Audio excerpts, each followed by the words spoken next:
Ei, eu sou Noam Wiseman e este é o Desvendando a História de Israel. Beleza, vamos nessa.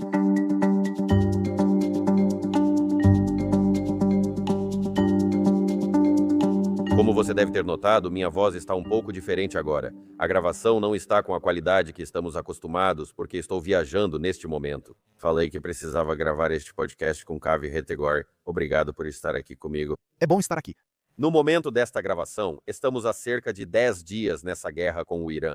Digo nós porque eu moro nos Estados Unidos e você mora em Israel. Então, estamos há cerca de 10 dias nessa guerra com o Irã. Sempre que você acha que entendeu, algo novo acontece e o cenário muda novamente. Então, como muitos de vocês que estão ouvindo, eu tenho lido tudo o que posso encontrar, assistido a todas as entrevistas, todas as coletivas de imprensa, todas as análises, ouvido todos os podcasts. E eu nem sou muito de ouvir podcast, aliás. Não sou, mas ouvi Kavib, tentando entender tudo. Só estou tentando compreender as coisas. Então, estamos realmente vivendo tempos históricos. Quando me vejo tentando entender algo histórico e complicado, realmente sem precedentes. Sim, uso essa palavra sobre o Oriente Médio. Não há ninguém com quem eu preferisse conversar além do meu amigo e parceiro de podcast, Kaviv Retegor. Kaviv, veja o que quero tentar hoje com você. Sim. Quero fazer algo que estou tentado a chamar de jogo, mas chamar de jogo faz parecer algo leve ou fantasioso, e nada disso é leve ou fantasioso. Mas eu realmente acho que ter uma estrutura deixa a conversa mais focada. O jogo estou chamando de Escolha Sua Teoria. Nos últimos 10 dias, ouvimos muitas explicações diferentes sobre o que é essa guerra. Quem começou isso? Quais são os objetivos e o que se espera alcançar com isso?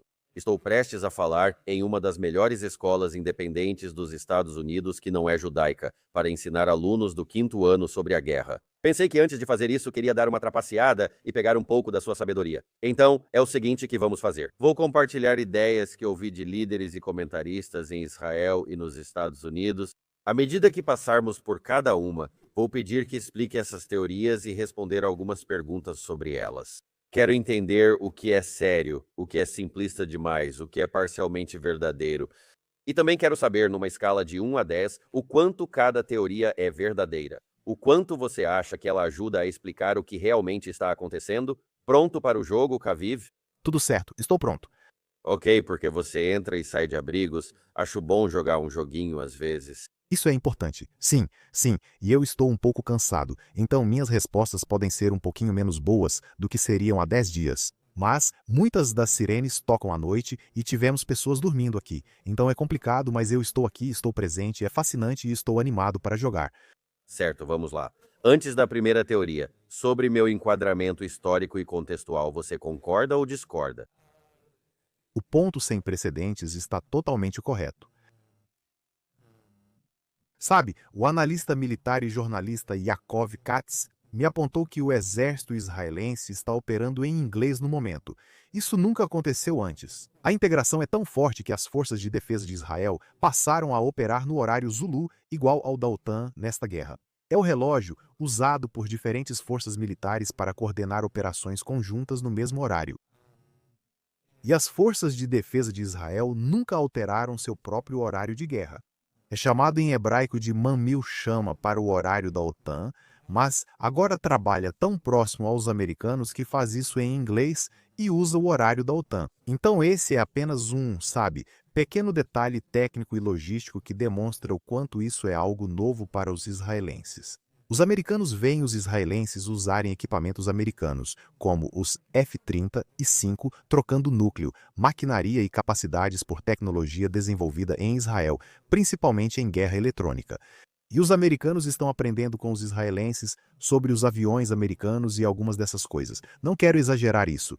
Há algumas coisas incríveis que os israelenses descobriram como fazer com essas maravilhas da engenharia que só os americanos sabem construir. Mas essa integração, esse aprendizado mútuo e essa operação conjunta são absolutamente sem precedentes. Sim, certo. Acho que os outros pontos aqui, não sei se você concorda, mas isso fica para outra hora. Combinado, fechado. Bem, quais eram os outros pontos? Manda ver. Não sei, tanto faz. Vamos seguir em frente. Ok.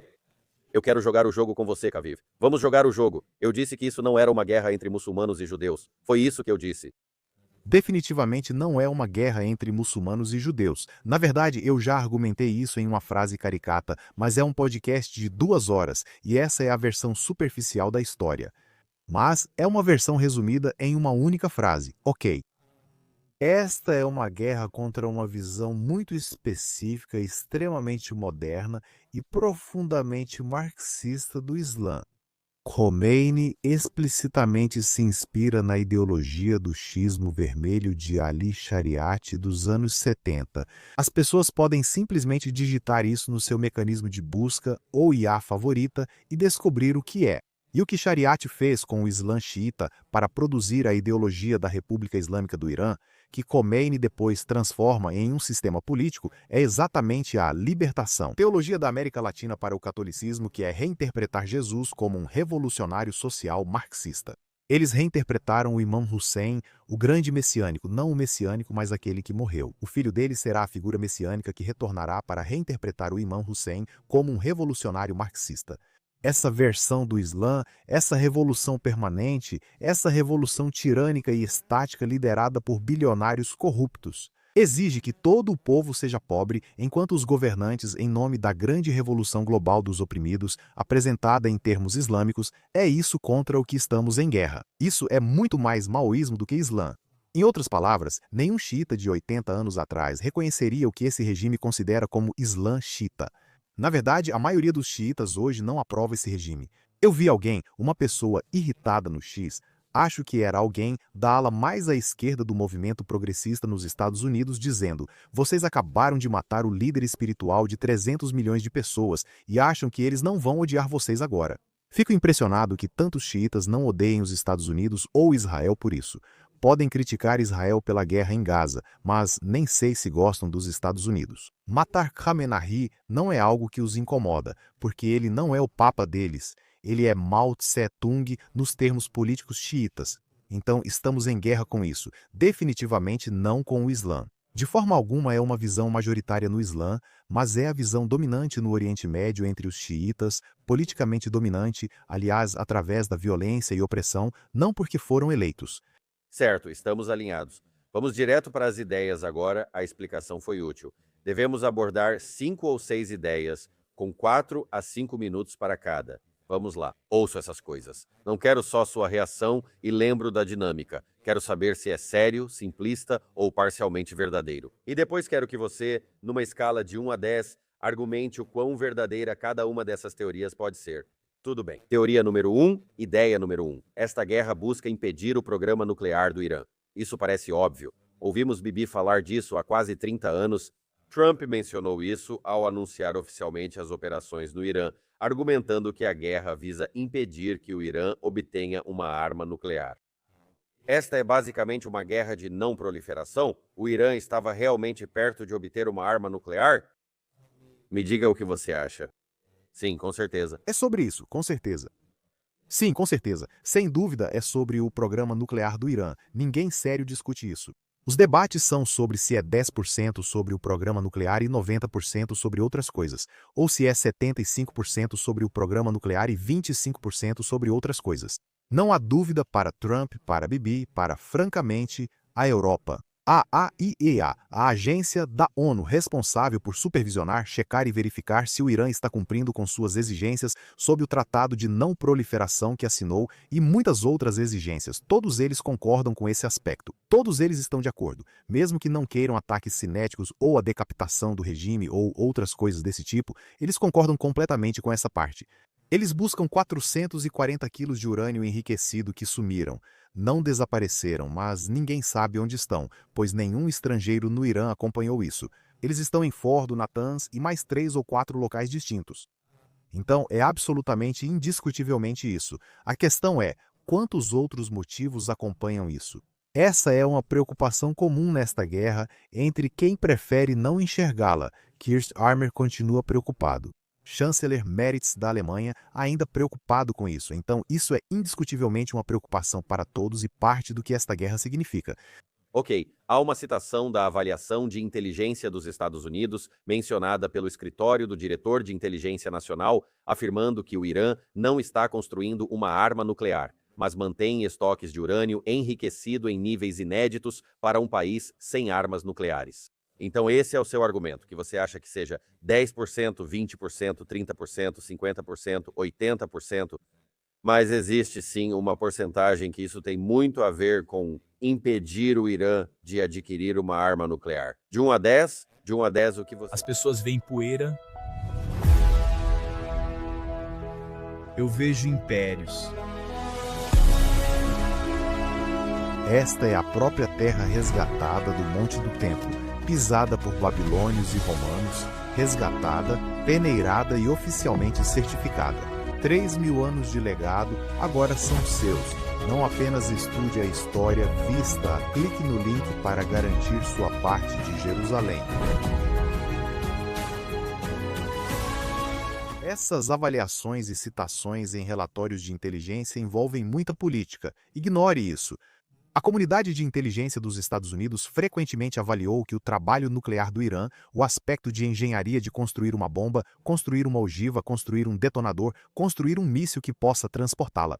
Tudo isso às vezes está em andamento, às vezes não está. Os Estados Unidos nunca avaliaram que o Irã não quer uma arma nuclear e que, se tiver a chance, não tentará obter uma. E não buscará uma arma nuclear se já tiver urânio altamente enriquecido o suficiente, que é o que demora. Além disso, isso ocorre há 20 anos nesse jogo de gato e rato. Sobre seu programa nuclear com a ONU, inspetores americanos e inteligência ocidental, a inteligência ocidental encontrou repetidamente instalações subterrâneas enormes e inteiras enterradas em montanhas, sobre as quais o Irã era totalmente sigiloso, inclusive enquanto estava comprometido a permitir a entrada dos inspetores. Há uma grande instalação em Qom desconhecida até ser revelada pela inteligência ocidental, não pelos iranianos. Isso mostra que trabalham secretamente, o que é consenso. Quero dizer, desde o neocon mais linha dura que quer bombardear e destruir tudo, até o mais pró-JCPOA que quer negociar com eles. O cara do Obama, todos vão concordar nesse ponto que eles poderiam. O argumento do Obama era que poderíamos dissuadi-los de querer uma bomba nuclear oferecendo alívio de sanções, incentivos, recompensas, punições e mantendo a opção militar. Ninguém acreditou no Obama quando ele disse isso, apesar de repetir várias vezes. Podemos incentivá-los a outro caminho, mas a escolha é do Irã. Se o Irã escolher esse caminho, é o melhor. Como chegamos lá? Esse é um debate legítimo. Eu tenho uma posição extremamente explícita sobre esse debate, mas o debate em si é legítimo. Mas nenhum europeu, americano ou debatedor, exceto ativistas radicais que ignoram muitos fatos, jamais argumentou, mesmo em avaliações de inteligência, que o programa nuclear do Irã terminou. Vale a pena saber, é realmente importante saber que basicamente existem 3 tipos de programas nucleares nessa área. Existem reatores de pesquisa, reatores que produzem pequenas quantidades de material radioativo para pesquisa médica, para diferentes tipos de pesquisa científica.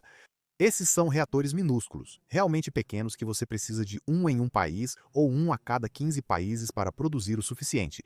E então você tem programas de energia nuclear, onde existem esses enormes reatores que produzem megawatts de eletricidade para fornecer às cidades a eletricidade de que precisam. Esse é um programa industrial de escala nacional enorme, e então você tem o minúsculo e o enorme.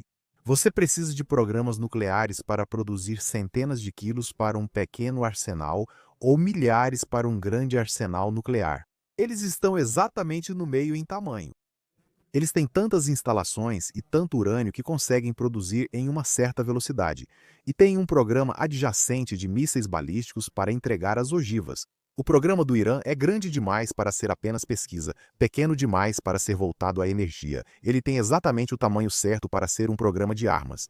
Ninguém jamais argumentou seriamente, exceto quem é pago por alguma máquina de propaganda, que seja algo além de um programa de armas nucleares. Então, não há disputa sobre isso. Há um motivo para a guerra, Kaviv. Sobre parar o programa nuclear do Irã de 1 a 10, você está levando isso muito a sério. Sim.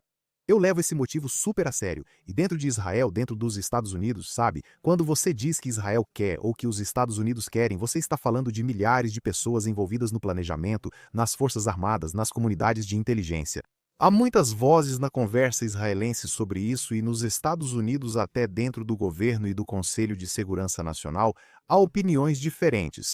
Alguns sempre priorizam o programa nuclear, mesmo que isso não tenha sido exatamente o motivo da decisão do Trump, certo? Ainda assim, isso é uma grande parte da questão, e é uma parte significativa e importante disso.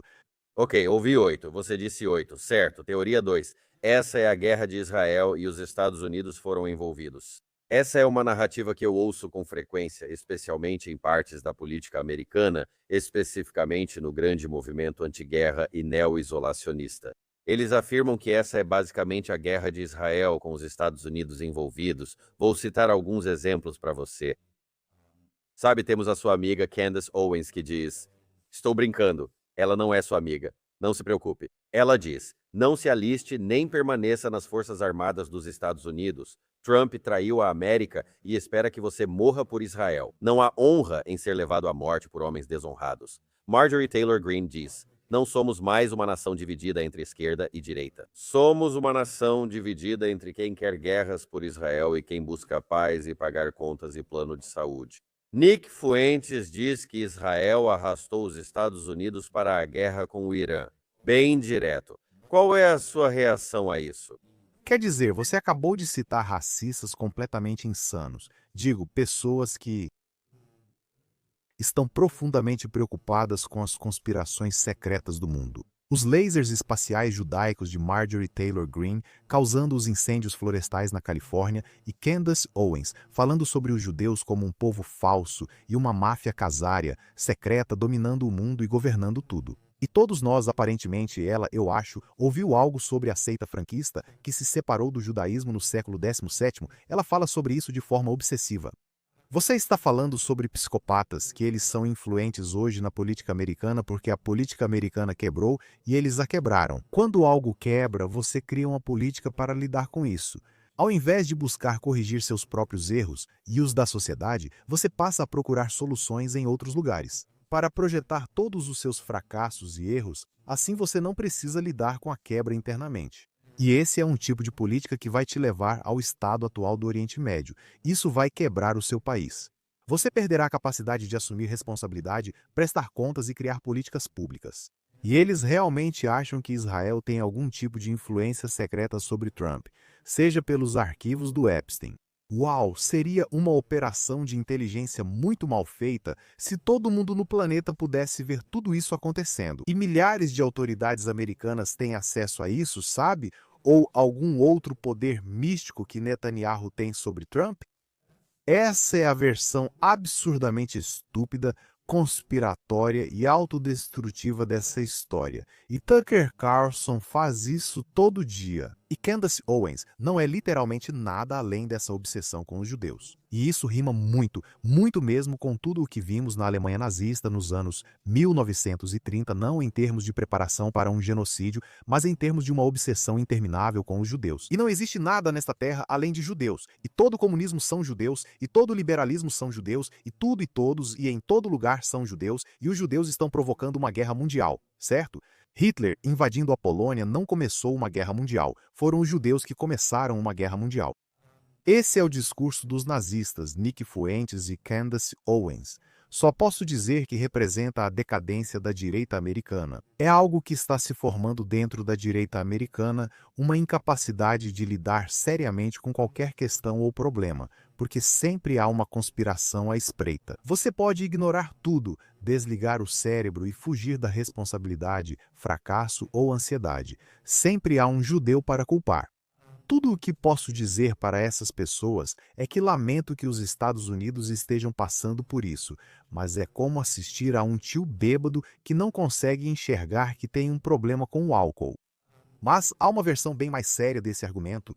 Eu ia chegar nesse ponto. A versão séria é: deixe-me dizer o que eu entendo como americano e pelo que eu vi conversando com pessoas que parecem que estamos a um oceano de distância de tudo o que está acontecendo. É assim que nos sentimos. Quando falar com os alunos da quinta série hoje, eu vou dizer: vocês sabiam que seu país está em guerra? Vocês não sentem isso nem correm para abrigos antiaéreos? Vocês não sentem nada agora. Talvez seus pais nem estejam servindo nas Forças Armadas. Vocês não sentem isso porque vivem no hemisfério ocidental. E então, outro argumento é o seguinte: Deixando de lado o pensamento conspiratório dessas pessoas, não tenho outra forma de dizer dessas pessoas. Tipo, pessoas que não são sérias, são pessoas sem seriedade, pessoas influentes. É que existe um país com o qual você é aliado, os Estados Unidos da América são aliados, que tem problemas sérios com esses países que estão bem próximos dele. E por que os Estados Unidos da América, que estão, você sabe, muito, muito longe, por que eles estão envolvidos nesse tipo de guerra? E quando temos muitos problemas em casa, por que estamos numa guerra no Oriente Médio, onde nem pertencemos? Você nem mora aqui. O que está fazendo? Essa é outra versão do argumento. E essa pergunta, o que isso faz pelos Estados Unidos? Por que estão gastando, se não me engano, cerca de US$ 1 bilhão por dia? Serão bilhões de dólares sem tropas terrestres. Para os Estados Unidos é basicamente uma guerra aérea com alguma participação naval. Essa não é só uma pergunta válida, mas necessária. Os americanos não devem aceitar uma guerra só porque o presidente quer. Precisam questionar, afinal são eles que financiam. E tivemos muito poucos, apenas alguns, mas mesmo assim soldados americanos mortos. E se soldados americanos estão indo para o perigo, aliás, poderia ter sido mais. Em resumo, o plano americano para a guerra e as capacidades do CENTCOM foram extraordinariamente bons. As defesas antimísseis que a América instalou no Oriente Médio mostraram-se extraordinárias. Qual é a palavra? Competente, extraordinariamente bem-sucedidas, mas poderia ter sido pior, certo? Ao encontrar o inimigo na guerra, ele quase sempre surpreende, portanto a situação poderia ser bem pior com mais mortos. Questionar uma guerra é fundamental. O grupo razoável, não conspiratório, não insano. Não, quero dizer, o grupo insano, o grupo conspiratório, eles têm... É um insulto profundo à América dizer que ela é totalmente controlada por Israel, que afinal, qual alavanca tem? Quero dizer, é tão patético pensar que o CENTCOM e as milhares de pessoas na cadeia de comando estão todos de alguma forma comprados e vendidos, e ninguém pode se manifestar, ninguém pode vazar que isso é um erro, e ninguém sabe do que se trata. Todo mundo parece estar na mesma página, os israelenses chegando com... A questão séria é, o que isso traz aos Estados Unidos? Francis Fukuyama considera essa guerra uma tolice e acredita que os Estados Unidos não alcançarão seus objetivos. Ele escreveu recentemente um artigo sobre isso na imprensa livre. E que Trump tem dado razões para a guerra ou proposto desfechos que ele considera um fim bem-sucedido para a guerra, mas que são simplesmente tolos. Por exemplo, ele fala em rendição incondicional. Porque Trump exige isso, eles nunca aceitariam. Preferem que o país afunde com eles. Esse regime não daria isso a Trump, já que tem uma estrutura religiosa por trás. O argumento é que Trump chegou a isso de forma leviana e rápida. Eu só vou dizer o seguinte, o que os Estados Unidos realmente ganham com isso? Agora, a verdade simples é que os Estados Unidos ganham muito com essa guerra. E os Estados Unidos sentiram que o Irã era um perigo real e que esse perigo estava se tornando muito mais significativo, muito rapidamente. E eu posso apresentar esse argumento. Agora, um americano ainda pode argumentar de forma totalmente razoável que isso não é suficiente. O que eu vou apresentar, mas é isso e essa é uma discussão legítima. Prefiro não responder porque isso daria muita discussão. Me dê 2 ou 3. O que você ganha com isso? O regime iraniano é fundamentalmente, inerentemente anti-americano. Khomeini definiu o regime como sendo contra a ordem mundial americana, em parte porque ele realmente estava ideologicamente ligado àquela interpretação marxista da história, adaptada aos termos xiitas, e em parte porque ele desenvolveu toda a sua visão religiosa baseada em uma lacuna no mundo, uma lacuna mundial entre os oprimidos e os opressores. E quem é o maior opressor de todos? Os Estados Unidos. Os Estados Unidos são vistos como o grande Satã desde antes do regime, em um movimento anti-americano e anti-ocidental. Também é anti-globalização, visto como uma imposição cultural sobre o Irã. O DNA do Irã como regime, como movimento ideológico, a República Islâmica do Irã, é fundamentalmente anti-americano e nunca deixará de ser. Não pode ser diferente. O conteúdo religioso da teologia política deles é anti-americano. E, portanto, o Irã é em todo lugar um agente de perturbação contra a América. Em todo lugar se opõe à América. Em todo lugar se posiciona contra a América em tudo e está disposto a absorver enormes danos apenas para se opor à América. Por exemplo, agora mesmo o Irã se infiltrou repetidamente ao longo dos anos, nos últimos 4 anos mais ou menos, e se tornou uma importante base avançada da China no Oriente Médio. E do que estou falando? As pessoas podem e deveriam pesquisar isso, pois os planejadores do Pentágono notaram e levaram até o presidente Trump. Esse é o principal motivo, responsável por 70% da ida dele à guerra e o programa nuclear por 15%. Não sei, mas isso estava na mesa dele. Há 1 ou 2 meses, Irã e China assinaram um acordo para a China transferir recursos ao Irã.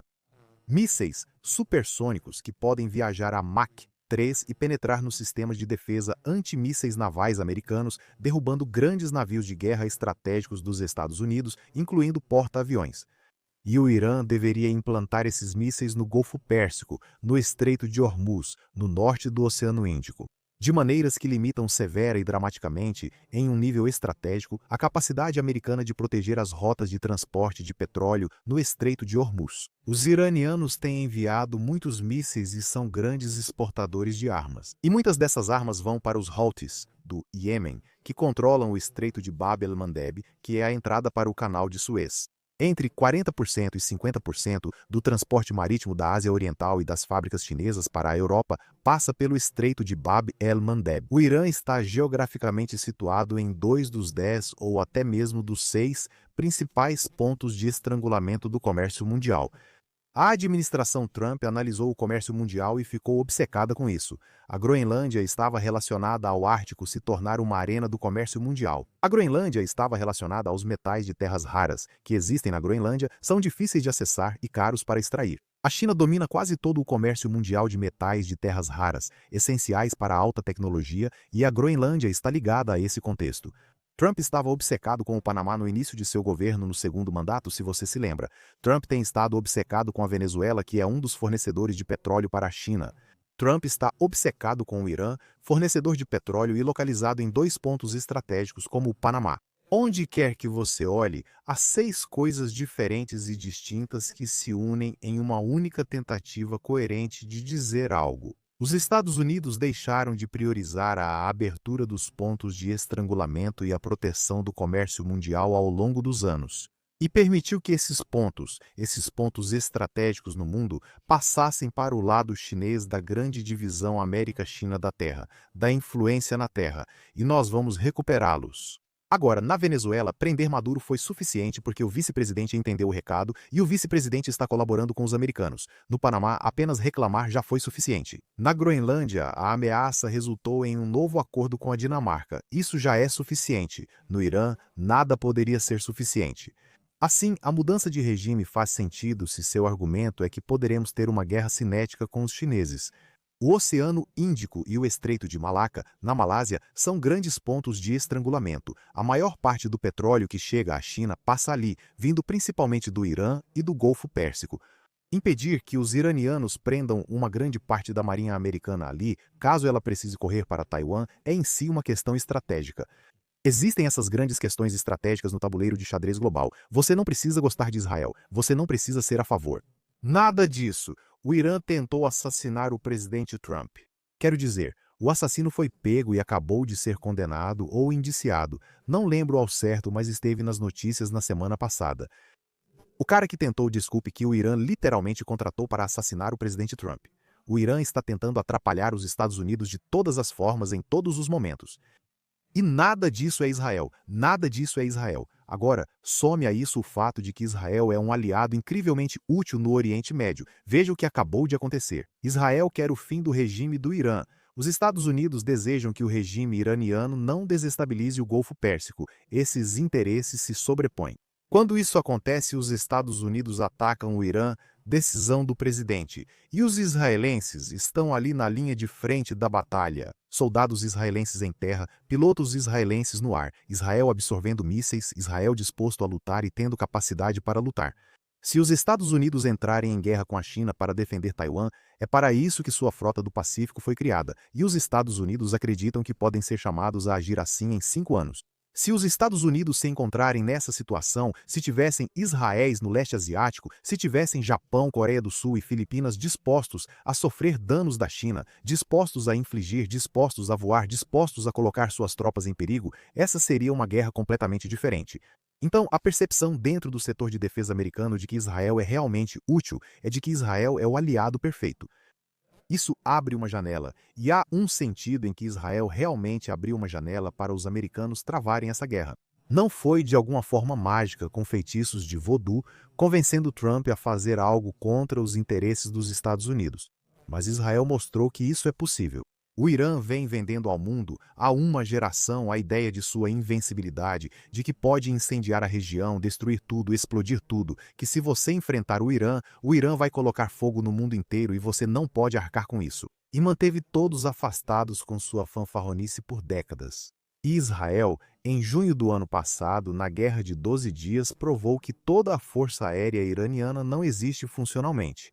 Isso mostrou que não é preciso destruir todos os arsenais de mísseis, basta eliminar os lançadores para impedir que se tornem ameaça estratégica. Isso provou que Israel penetrou completamente a inteligência iraniana. O regime iraniano é tão profundamente odiado no Irã. Teve uma piada que ficou um pouco viral na internet persa, no X-Persa, onde um agente israelense chega para um iraniano e diz: "Eu preciso que você espione a guarda revolucionária para nós." E o iraniano pensa e diz: eu faço. E então o israelense diz: ok, $100.000. E o persa pensa, fica preocupado, confere o celular e então diz: tudo bem, mas vai levar uma semana para eu conseguir o dinheiro. Israel não precisa pagar. Eles aceitam pagar para espionar contra o regime, de tanto que o odeiam. Isso torna a inteligência muito eficiente. E quando Israel mostrou o caminho para dentro do Irã, todos os sistemas de defesa aérea russos e radares na Síria, no próprio Irã, nenhum deles funcionou. O Irã não apenas se inseriu comprando alguns mísseis que poderiam colocar em risco navios americanos no sistema chinês. Literalmente transferiu o país do GPS para o Beidou, o sistema chinês paralelo ao GPS. A infraestrutura cibernética do Irã agora é chinesa, nos últimos 3, 4 anos. Está profundamente integrada lá. Israel provou que nada disso realmente conseguiu proteger o Irã. E então Israel mostrou aos Estados Unidos em junho que se os Estados Unidos quiserem seguir esse caminho, a tecnologia americana que Israel usou em junho é muito mais avançada do que qualquer coisa russa ou chinesa que o Irã possua. Por isso é seguro fazer isso. Sim, acredito que Israel é um dos catalisadores da guerra, pois mostrou ao Irã o poder do equipamento americano. E como os Estados Unidos podem usar Israel. Mas, sabe, é tão interessante que eu estava anotando seus pontos sobre por que os Estados Unidos têm argumentos para estar nessa guerra junto com Israel. E ainda assim, eu olho, esse é um podcast de história, como você sabe, eu olho para todos os momentos históricos de diferentes guerras que Israel lutou, seja em 56 vencendo aquela guerra cinética, mas perdendo a guerra mimética ali. E sabe, os americanos ficando bastante insatisfeitos com Israel. Olho para 73 vencendo de várias formas a guerra cinética, mas perdendo mimeticamente, já que a honra de Ed triunfou politicamente na guerra. Israel venceu militarmente. Eu olho para a guerra de 2023, acho que cineticamente, de novo, Israel claramente venceu. Eu não tenho certeza, no final das contas, e mimeticamente se venceu aquela guerra. Acho que neste momento ainda não há uma decisão. Mas a questão é, em 2025, 2026, desculpe, nesta guerra, quando você olha para as perspectivas israelenses, para a porcentagem de israelenses, e são vocês são os que estão correndo para os abrigos antiaéreos. Os americanos são aqueles que estão tomando seu Starbucks agora e morando aqui. Eu mesmo tenho meu Starbucks ao meu lado. E ainda assim, os israelenses, em sua grande maioria, apoiam esta guerra agora. Mais de 80%, acredito eu, dos israelenses apoiam isso.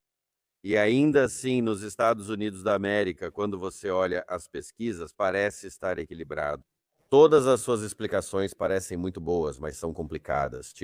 Você tem que ouvir, são complicadas. É como se você estivesse falando sobre comércio, o Estreito de Hormuz e jogos noturnos de dívida, todo um tabuleiro de xadrez que você expõe brilhantemente. Para o americano típico, é difícil entender o que você disse. Já para um israelense, é fácil ver por que você deve lutar essa guerra. Isso é óbvio. Basta olhar as pesquisas nos Estados Unidos, e se você comparar, eu vi isso em uma pesquisa da YouGov, feita o mais próximo possível do dia seguinte à ação. Se você olhar para o Afeganistão em 2000 e um Iraque em 2003, Irã em 2026, cerca de 92% das pessoas, em geral, dentro de 1 ou 2 dias após a ação, apoiaram a guerra contra o Afeganistão nos Estados Unidos. No Iraque, em 2003, 72% das pessoas, no geral, apoiaram a guerra no Iraque. E ainda assim, no Irã, em 2026, o número é de 34%. Isso é uma queda dramática, dramática mesmo. E eu acho que até mesmo o que você descreve pode parecer uma guerra de escolha, sem um objetivo estratégico claro para os Estados Unidos da América, em comparação com uma guerra que está combatendo uma ameaça iminente, como os americanos estão percebendo. Qual é a sua resposta a isso? Bem, antes de tudo, o público americano não está errado. O ceticismo foi conquistado com sangue e recursos. A guerra no Afeganistão foi totalmente legítima. A Al-Qaeda, de fato, atacou os Estados Unidos de forma espetacular. O regime que protegia a Al-Qaeda e prometia defendê-la após 11 de setembro precisava cair. Os americanos foram ao Afeganistão. O Iraque era ainda mais difícil de justificar. Não foi, quero dizer, lembre-se de Ariel Sharon, o primeiro-ministro israelense, dizendo aos americanos, e segundo relatos, sabe, não invadam o Iraque. Seu inimigo é o Irã. Bibi Netanyahu apoiou isso, porém. Bibi, que não estava no poder, que foi trazido por algum congressista para nos dar uma palestra neste Senado, acho que foi no Senado, disse para irmos à guerra do Iraque. Bibi era apenas o cidadão Bibi, não era, mas... Afirmou que o Irã é inimigo, porque estão no Iraque. Quando Bush afirmou, é isso que estamos fazendo, essa é a política americana, nenhum premier israelense pode então ir ao cenário mundial e dizer que isso é uma péssima ideia. Ele disse que era uma péssima ideia discretamente aos americanos antes. Na minha opinião, a guerra do Afeganistão foi legítima.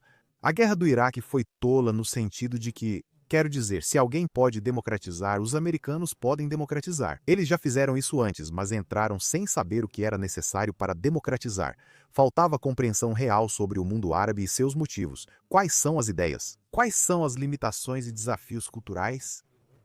Em quais outros países os americanos tiveram sucesso na democratização? Alemanha Ocidental, Coreia do Sul, Japão. A diferença é só uma, pois as democracias lá são todas iguais. São experimentos naturais, já que não há diferença cultural entre a Alemanha Ocidental e Oriental. Não há diferença cultural, religiosa ou linguística entre Coreia do Norte e Coreia do Sul. Em um lado, os americanos comandavam, no outro era outra pessoa.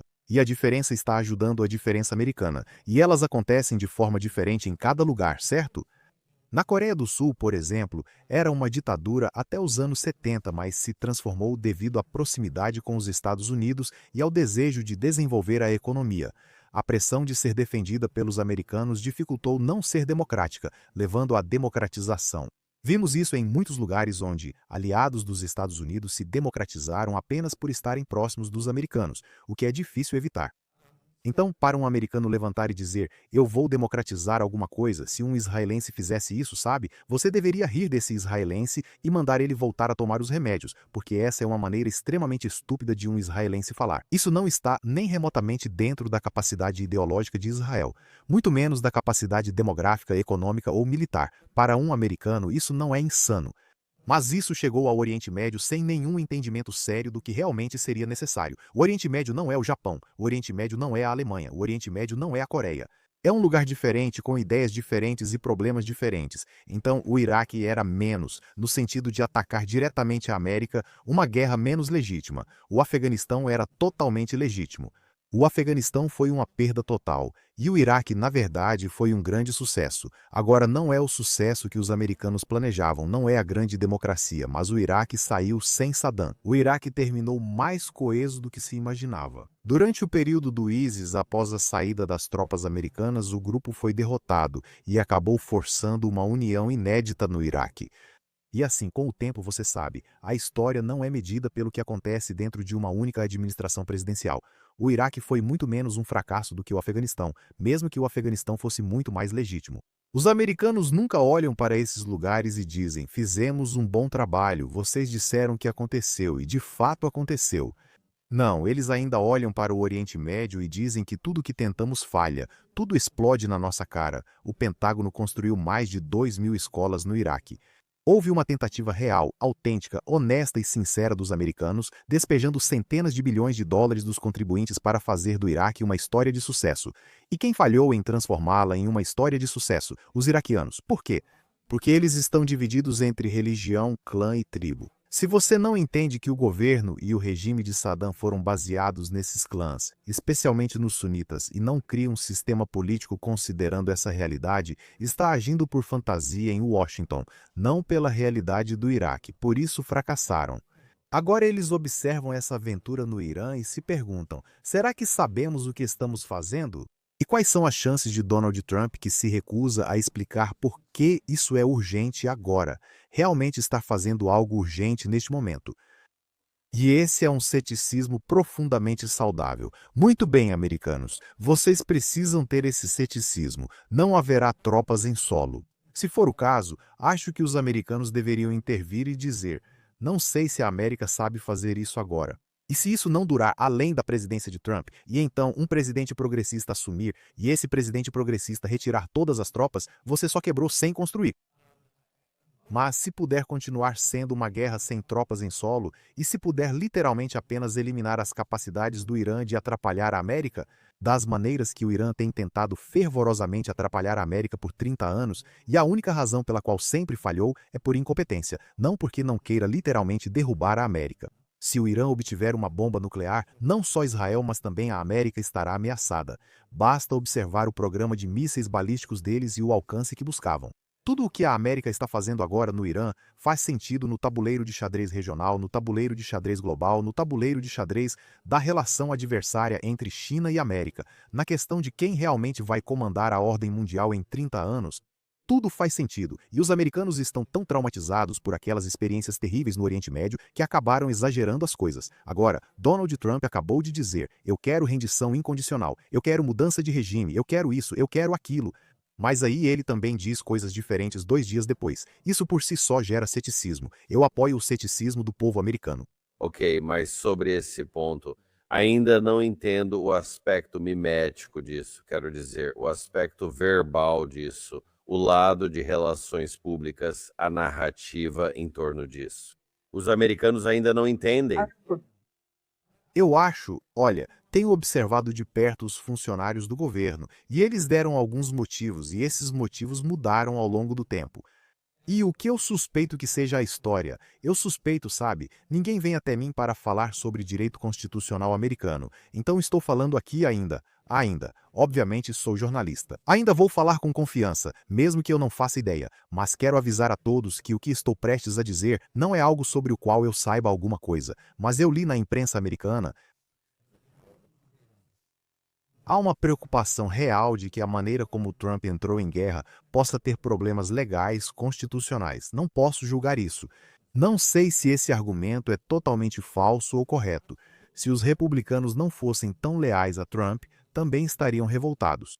Eu não faço ideia de qual é a verdade, mas se existe pelo menos uma sensibilidade de que Trump não pode dizer, por exemplo, que a Constituição exige que o presidente obtenha o consentimento do Senado para ir à guerra, do Congresso. O financiamento para ir à guerra vem do Congresso, que tem poder financeiro a longo prazo, e o Senado, poder de aconselhamento e consentimento a curto prazo. E Trump foi para o que é essencialmente uma guerra. Em termos iranianos, é uma guerra, mesmo que em termos americanos seja uma operação relativamente simples e curta, fúria política. Sim, mas foi para uma guerra sem esse consentimento. Agora, aparentemente, eles não querem tentar obter o consentimento, talvez porque não queiram um debate que limite suas opções políticas ou o tempo que tem. Você não quer mostrar para o inimigo que não tem apoio em casa. Você também não quer mostrar para o inimigo que tem um prazo final em 3 semanas. Isso não é bom. Se o inimigo acha que você aguenta 3 meses, é mais provável que ele peça paz do que se souber que só precisa resistir 3 semanas antes de você ir embora, certo? Então, por todos esses motivos, o governo Trump não quer ir ao Congresso. Agora, como você faz para não ir ao Congresso? A Constituição permite que Trump, ou o presidente, inicie uma guerra urgente de autodefesa antes da aprovação do Congresso. Eles querem justificar assim, mas é difícil enquadrar a situação desse modo. E o motivo pelo qual é difícil enquadrar dessa forma é que o Irã, por décadas e décadas, tem sido uma grande pedra no sapato dos Estados Unidos. Muito irritante, mas nada além de irritante. O Irã era uma ameaça regional, agora é uma ameaça existencial na região. Esses arsenais de mísseis podem atingir todas as cidades israelenses se não forem impedidos, neutralizados ou tiverem suas capacidades de lançamento destruídas. Esse programa nuclear já teria uma bomba atômica há 20 anos se não tivesse sido interrompido por campanhas contra ele, o que seria uma ameaça existencial para países da região. Mas provavelmente não teria sido uma ameaça existencial para os Estados Unidos até que eles tivessem um míssil balístico intercontinental com uma ogiva nuclear. É aí que se torna uma ameaça existencial para os Estados Unidos. O Irã nunca chegou a esse patamar. Sempre foi apenas um agente desestabilizador e uma ameaça regional que aspirava a se tornar uma grande revolução islâmica mundial, dominando e, por fim, derrubando os Estados Unidos. Por isso, os Estados Unidos geralmente ignoraram isso, impuseram sanções, enviaram navios ao Golfo Pérsico e protegeram rotas de navegação. Mas agora, com os protestos acontecendo e depois da guerra de junho de 2025, Os israelenses mostram. Certo, certo. e o jogo muda. Você não pode mais fazer isso. Não pode mais ficar tipo, não estou te tocando, não estou te tocando. Você não pode mais fazer isso. Essa é a ideia. As capacidades do Irã nos últimos 3, 4 anos. As pessoas deveriam pesquisar isso. Não confiem em mim. Pesquisem isso. As capacidades do Irã estão sendo aprimoradas com novos sistemas cibernéticos, novos mísseis fornecidos pelos chineses para transformá-los em parte de uma arquitetura maior. Um elemento desestabilizador regional de uma disputa global maior. Então, de repente, todas as peças se encaixam. Agora, Trump quer essa guerra por todos esses motivos. E eu digo Trump. O Trump pessoalmente sabe de tudo isso? As pessoas continuam me respondendo e dizendo: por que você está nos dando essa grande explicação? Isso faz sentido, mas dizem que o Trump é um idiota. Então, eu realmente não sei se o Trump é um idiota. Sinceramente, eu não sei. Eu conheço muita gente que apostou que ele era um idiota e perdeu para ele. Isso eu sei. Acompanhei isso por 20 anos e participei de coletivas em Washington com várias autoridades, então sei do que falo. Observei tudo isso, frequentei conferências de segurança ao longo dos anos, conheci alguns oficiais americanos e assisti seus discursos. Tenho que dizer, mesmo que Trump não consiga construir essa visão estratégica, está cercado de quem consegue. E os falcões da China incluem, por exemplo, o subsecretário de Guerra para Políticas, Colby, e incluem o senador Tom Cotton. Eles incluem pessoas próximas ao presidente, ao estratégico e falcões da China que escreveram livros sobre a necessidade de reagir à influência chinesa e construir um novo internacional. Sirene, estou bem, estou bem, estou bem, e construíram uma nova arquitetura de segurança internacional, ok, que reage à China. Essas pessoas participam de todas as decisões da Casa Branca, portanto não dá para afirmar que Trump não possa agir assim, mesmo que talvez não o faça. Aliás, nem sei se ele realmente não pode. Se você acha que ele não pode, isso não impede que esteja acontecendo. Portanto, há uma política séria. É uma política americana voltada aos interesses dos Estados Unidos. Nenhuma dessas pessoas é ingênua ou caiu de paraquedas. Nenhuma dessas pessoas faz o que Bibi manda. Ele faz de tudo para facilitar para eles, literalmente tornar tudo mais fácil. E o que quero dizer com tudo o que ele pode? Colocando vidas israelenses em risco, colocando a Força Aérea de Israel à disposição deles, a ponto de a Força Aérea de Israel estar voando em inglês pela primeira vez em sua história, tudo o que ele pode. Por quê? Porque isso é para os interesses existenciais de Israel. Facilitar ações dos Estados Unidos que ajudem Israel e beneficiem vários interesses americanos é exatamente o que Bibi faz. Mas isso não deixa de ser um grande interesse dos Estados Unidos. E sem esses interesses americanos, os Estados Unidos não estariam fazendo isso. Certo. Última pergunta. Você tem 2 minutos no máximo. Não direi o nome do jornalista israelense, mas é alguém de quem gosto muito.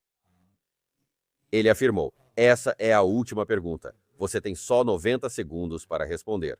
Segundo ele, essa guerra está sendo conduzida pela política interna de Israel. A citação é: Bibi Netanyahu está dando uma ordem ao exército israelense para se preparar para outro ataque maciço ao Irã, seja com os Estados Unidos ou sem os Estados Unidos, em algum momento entre abril e junho de 2026. Isso foi lá em novembro, outubro, novembro, e também tenho certeza de que ele viu o cronograma de 2026. As eleições estão chegando, Netanyahu está muito atrás nas pesquisas. O ataque ao Irã em junho de 2025 não trouxe os votos esperados nas pesquisas. Tudo isso junto, ele está preparando o exército para atacar. E é por isso que ele escolheu atacar agora, de 1 a 10. Isso é de um jornalista israelense. Qual é a sua opinião sobre isso? De jeito nenhum, de jeito nenhum. Errado. Com políticos muito inteligentes que têm sucesso a longo prazo, você rapidamente para de pensar em termos de um ou outro.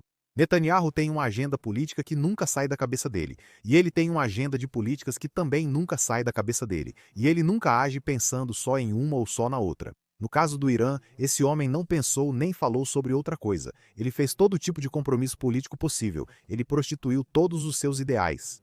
Ele criou um amplo estado de bem-estar para os Haredim. Ele, liberal econômico, sabe que isso prejudica a economia israelense, mas mantém para sustentar a coalizão com os ultra-ortodoxos e seguir atuando sobre o Irã.